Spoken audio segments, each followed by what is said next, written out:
कल यानी 6 अप्रैल को तमिलनाडु में बहुत ही हिस्टोरिकल और रेयर फैसला सुनाया गया जिसमें 9 पुलिस वालों को फांसी की सजा सुनाई गई।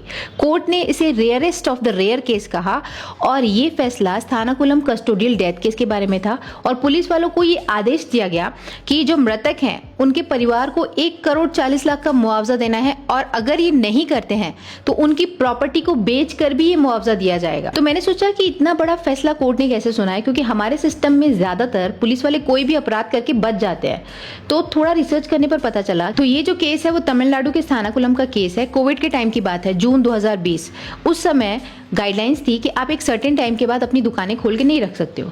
तो जयराज 59 ईयर्स ओल्ड और उनका बेटा बेनिक्स 31 ईयर्स ओल्ड, उनकी मोबाइल शॉप थी और उन्होंने तय समय से ज्यादा टाइम तक अपनी मोबाइल शॉप खोल के रखी थी। पुलिस वाले वहां जाते हैं, जयराज को यानी पिता है उनको लेके जाते हैं अपने थाने, बेनिक्स भी वहां पहुंच जाता है। फिर इन दोनों बाप बेटे के कपड़े उतार कर पूरी रात उन्हें 3rd डिग्री टॉर्चर दिया जाता है। मतलब ये 10 के 10 पुलिस वाले डंडे से उन्हें इतना पीटते हैं कि पूरा थाना खूना खून हो जाता है। टेबल डंडे हर जगह सिर्फ खून ही खून।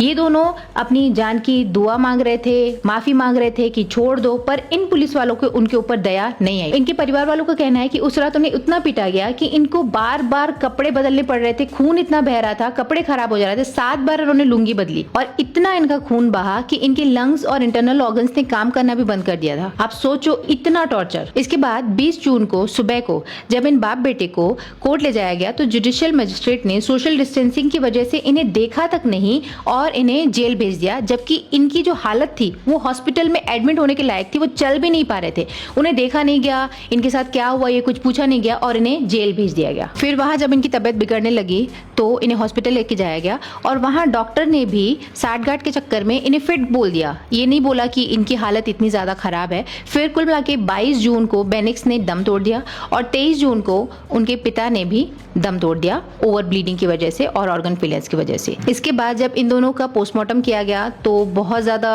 चोटों के 3rd डिग्री टॉर्चर के प्रूफ्स मिले। ये मामला बहुत ज्यादा तूड़ पकड़ता है। उसके बाद फिर तो पुलिस वालों ने अपने थाने के सारे सीसीटीवी फुटेज को भी डिलीट किया, प्रूफ्स मिटाने की कोशिश की, थाने को क्लीन किया। बट वहां लेडी जो एक कांस्टेबल थी उन्होंने गवाही दी और ये बहुत ज्यादा मुख्य भूमिका निभाई इस गवाही ने और उन्होंने ये माना कि वहां पे पूरे थाना खूना खून हो चुका था और बहुत ज्यादा इनके साथ 3rd डिग्री टॉर्चर किया गया। उस समय ये मामला इतना ज्यादा बढ़ गया था कि मद्रास हाईकोर्ट ने खुद इसका संज्ञान लिया। पहले ये केस सीआईडी को दिया गया, फिर सीबीआई को दिया गया और उन्होंने अपनी जांच में ये बात को माना कि इन 10 पुलिस वालों ने बहुत ज्यादा अति की इसके साथ, इसीलिए इन लोगों की मौत हुई। इसके बाद सीबीआई ने 2000 पन्नों की चार्जशीट फाइल की और उस पुलिस कांस्टेबल की गवाही की वजह से कुल मिलाकर इन 10 पुलिस वालों के खिलाफ मामला दर्ज किया गया और एक पुलिस वाले की इस कोविड के दौरान ही, बीमारी के दौरान मौत हो गई। तो अभी इन 9 पुलिस वालों को फांसी की सजा सुनाई गई। अब बेशक बेनिक्स और जयराज वापस नहीं आ सकते, बट उनके परिवार वालों को खुशी है कि एटलीस्ट उन्हें फाइनली न्याय मिला, जस्टिस मिला और आगे के परिवारों को ये सब नहीं देखना पड़ेगा। अब इस कोर्ट केस के बाद पुलिस वालों को भी डर रहेगा कि हम जो चाहे नहीं कर सकते। आगे से उन्हें पता है कि कानून और लॉ उनके लिए भी उतना ही है जितना आम लोगों के लिए। इस वीडियो के बारे में आपका ओपिनियन मुझे नीचे कमेंट सेक्शन में जरूर बताइएगा। वीडियो को लाइक और शेयर करिएगा और ऐसे ही आगे इन्फॉर्मेटिव वीडियोस के लिए चैनल को फॉलो जरूर कर दीजिएगा।